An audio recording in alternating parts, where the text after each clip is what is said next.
sour grapes.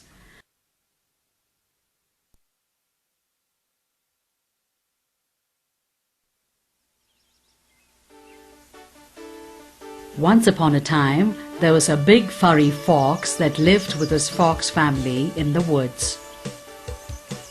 It was the fox's job to hunt for food for his family.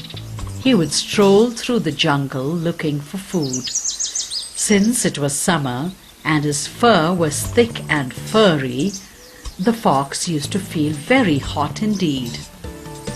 On one such occasion, he came to a vineyard that was full of ripe grapes.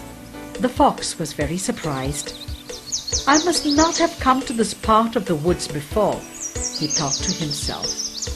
"I would surely remember such a beautiful vineyard." The vines were beautiful and green. There were big, juicy purple grapes hanging from them. The big bunches weighed the vines down.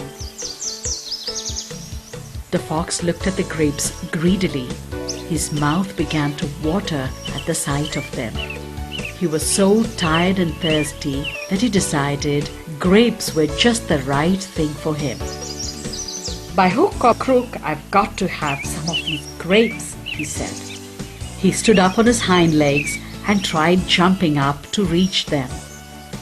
It was of no use, as the vines were much too high for the fox to reach. The delicious-looking grapes were out of his reach. "I know what I'll have to do," exclaimed the fox. "I'll crouch down really low and then jump up with all my might. That ought to do the trick." So he crouched down and sprang out.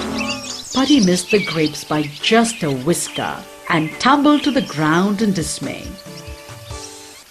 Then the fox had another idea.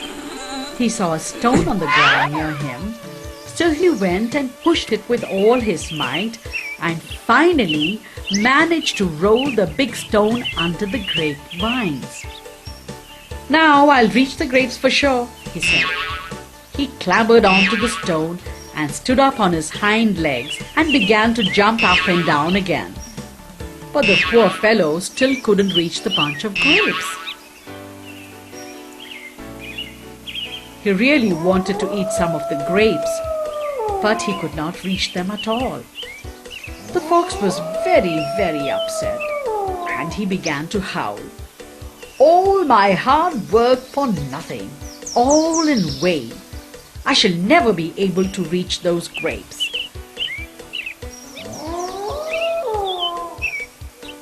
However, he decided that he would try to reach those delicious-looking grapes just one more time, so from the stone that he was standing on, he crouched down and sprang up at the grapes.